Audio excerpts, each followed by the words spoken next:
Yo, what's going on, guys? It's Dylan, and I'm back for my weekly pickups rant. And if you're new to my channel, this is basically where I talk about what I picked up this past week from my local comic book shop for New Comic Book Day. And yes, I'm a little bit late with the work schedule. I've been trying to figure it out, and I had a big stack of books, so I wanted to kind of space it out and have a little time to enjoy these books that I'm always picking up. So let's get into this, man. Dylan, you son of a bitch.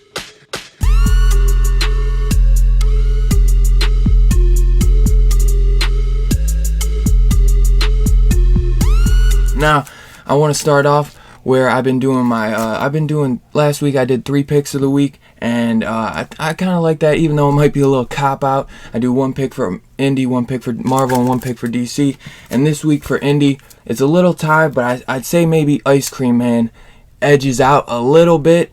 But if you haven't picked it up, I would highly recommend picking up Finger Guns. I did an interview, my first ever interview with the writer Justin Richards. He is a absolutely fantastic guy, and I highly recommend you check this out. It's a new Vault comic book that came out this past week, and it's awesome, man. It's a wraparound cover, so I highly recommend picking up Finger Guns. It is totally something different, and it's not like your regular, it's not like a superhero book. It's more grounded, but it has a little edge to it, man. It's just really fun, man. I think you guys will enjoy it. And if you're on the fence about it, go check out my interview and let me know if that maybe helps you out.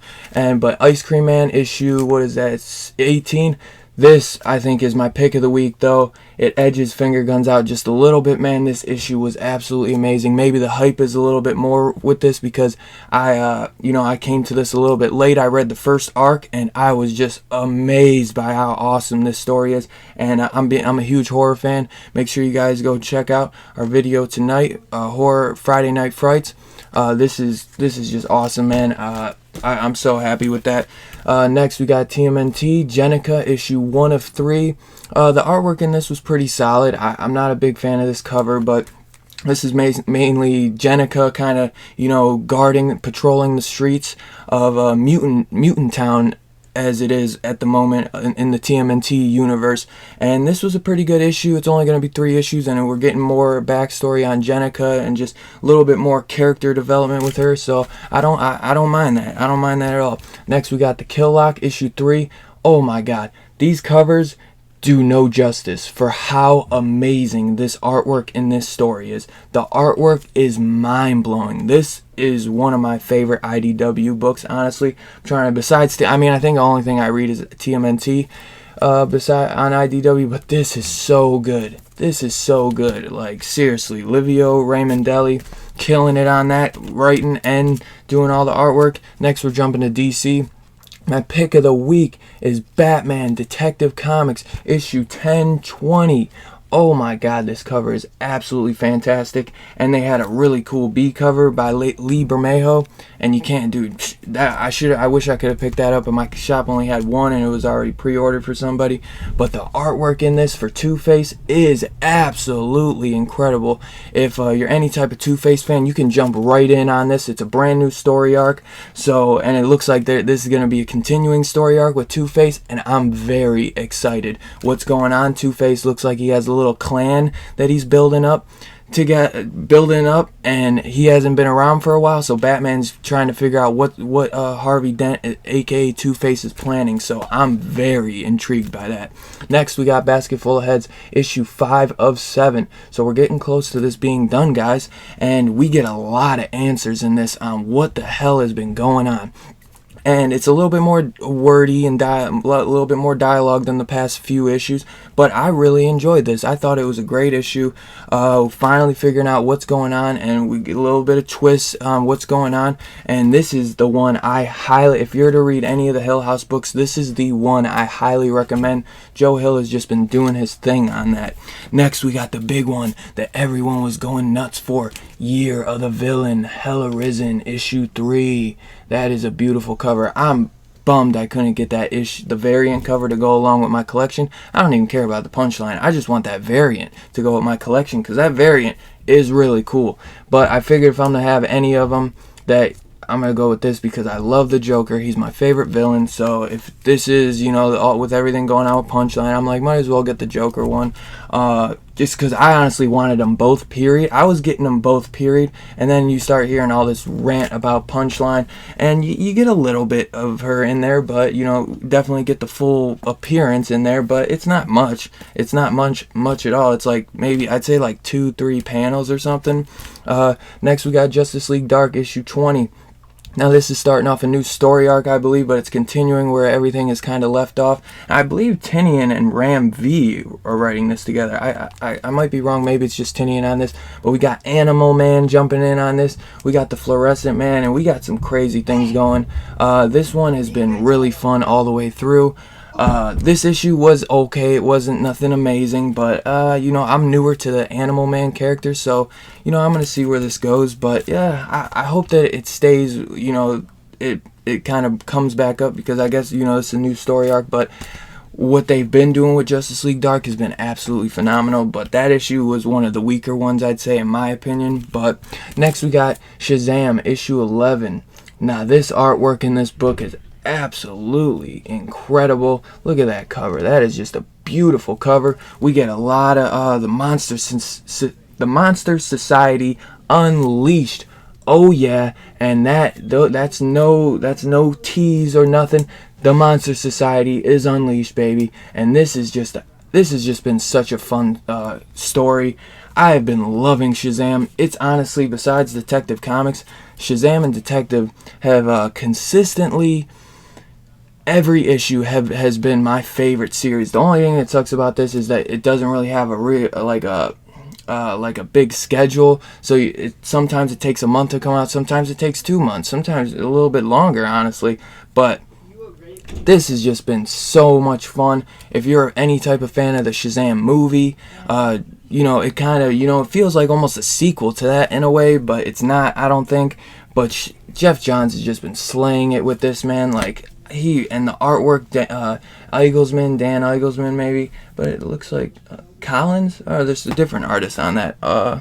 I've been loving that. Shazam has just been so good. Next we got Marvel, and we're going to start off with some Marvel True Believers. I only picked up one True Believers this week, but I had to snag this one. I love that cover. You know, just reminiscent of the MCU movies. Obviously seeing where they where the Marvel movies took this from, and that was just really cool to just cool to have. So my pick of the week, I would say my pick of the week is Star Wars issue 3. Now we get into some more backstory with Lando, which is absolutely really cool, and I've just been loving this Star Wars stuff. Everything they're doing, Darth Vader, Star Wars, and now Bounty Hunters is coming, if not next week, the week after, and I'm super hyped, man. I am hype as hell for Bounty Hunters, and I'm just hyped for the Star Wars universe. We're getting in some pieces filled in for, you know, how Luke got his lightsaber back, how Lando was able to get back in the good graces of the rebels after all that BS he pulled with, you know, taking Darth Vader's side. But, dude, that's just been so much fun. Next, we got Ant-Man issue 2, and I think first appearance as some characters, or first full, because this has just been cool. It's an awesome cover, and there's some cool like Nazi bee stuff going on. Ant-Man has just been so fun. Like, it's just absolutely hilarious. You know, we got this in Hawkeye Freefall. I think this one I like better, honestly, but it's still, you know, they're both just really fun and just so enjoyable, man. Like, Zeb Wells and Dylan Burnett and Mike Spicer just come together and do a great job on that book. Next, we got Earth's Mightiest Heroes Avengers issue 31. Now we get a first appearance, I believe, of Ice Age Iron Man. This is Tony Stark. It kind of feels like a Tony Stark like in Iron Man 1, but back in the million BC era, and this was just really fun. The way it ended was a little quick, I felt like, and just a little cheap the way it ended. But this is supposed to be an oversized issue, and you know, it felt a little bit, you know, longer than some regular issues. But yeah, man, this was it was a good issue, and I enjoyed it. So next we got Giant Size X-Men, the Jean Grey and Emma Frost. Now this book is mainly silent. There's like maybe 3 or 4 pages of dialogue, and the artwork though is absolutely incredible. The colors are so vibrant and bright. This was just an this was for a silent book. For like 90% of it is silent, I would say. The artwork is so good in this, and it has a lot of stuff going on with Storm. So anybody, I would say this is, even though it's silent, I would recommend picking this up. It sucks it's $5, but the artwork makes it worth it, I'd say. And then there's some big things going on with Storm, so I would recommend this for big Storm fans. And if you're reading the X-Men, Hickman universe stuff that's going on, it's definitely one you're gonna want to check out. X-Men issue 7. This was probably the best X-Men issue, I'd say, this week. Either that or I'd say X-Men Fantastic Four. But X-Men issue 7, this was crazy what's going on. What they're doing with Apocalypse in this, and they got this new thing called, that's gonna make me mad. What do they call that? They're doing this new, it's so culty, Crucible it's called. It's Crucible starts today, and if you're reading this, you'll know what I'm talking about. But man, there's some credit, dude. We're heating up in the X-Men world, man, and it's just getting fun. X-Men Fantastic Four, this was another great issue. Chip Zdarsky knows these characters very well. Dodson knows how to draw these characters, and this has just been really fun. Issue 2, I believe this is only going to issue 4, maybe 5, but this has just been really fun, and we're getting some Kitty Pryde. This feels definitely in the past of everything we're reading in the X-Men universe as of right now, I feel like, but we're getting some really cool Doctor Doom stuff, man. And Doctor Doom, oh man, he's up to something as always, and he's trying to help Franklin out. And Sue Storm is just livid. She is livid, man, and it is just fun to watch, man. It is just fun to read and everything. New Mutants issue 8. This was a good issue. We got Brisson back on here. It wasn't my favorite though. This might have been one of the weakest issues, I'd say. Maybe I'll have to do a reread, but this was one of the weaker issues, I'd say, and I've been loving what Brisson's been doing. But can't win them all, but it was still not a bad issue. X-Force issue 8. This was a pretty good issue. We got stuff going on with Domino, and we're figuring everything out. And dude, she is tracking down that clone of her that we saw in the previous issue. And I thought this was a pretty cool issue. We got her and Colossus kind of teaming up for a bit, and that was actually really fun to see. But Domino, man, she's trying to hunt down all of these clones, and yeah, man, it's just X-Force is just pretty wild, man. X-Force has been one of the best consistent books out of all the X-Men titles. I'd say X-Force has been the most consistent. Next, we got Punisher Soviet issue 4. We are coming to the conclusion. Only one more issue after this. I wasn't sure if it was a 6-issue miniseries, but it's only 5. This is more kind of reminiscent of one of those mob wives. It's kind of like an interview Punisher and that new Russian character. Is he Russian? I think he's Russian. Interviewing this mob wife that they've kind of kidnapped in a way to get answers on this guy that they're trying to hunt down. And yeah, man, the artwork is just really cool. We get some really cool action, and the artwork is just absolutely phenomenal in this, man. It's seriously so much fun. Garth Ennis, you just can't go wrong, man. You just can't. Next, we got Fantastic Four Grim Noir. This was a good issue. I might not have picked this up though, honestly. I thought that this was going to be all black and white. That cover is definitely, man, lying to you, because this book is not in noir style at all. There's two panels in noir style, and it was a big bummer on that. The story wasn't bad, but honestly, this is one I think I would have passed on, and it's no biggie, but because I like Jerry Duggan and I thought the story was pretty decent, but I'm not reading Fantastic Four, so it just kind of felt like a little bit of a disappointment, big time, it not being noir. Marvel, what are you doing? Grim Noir, it's supposed to be noir. What are you doing? That was a big disappointment. That was a big F up on you, Marvel. Big time.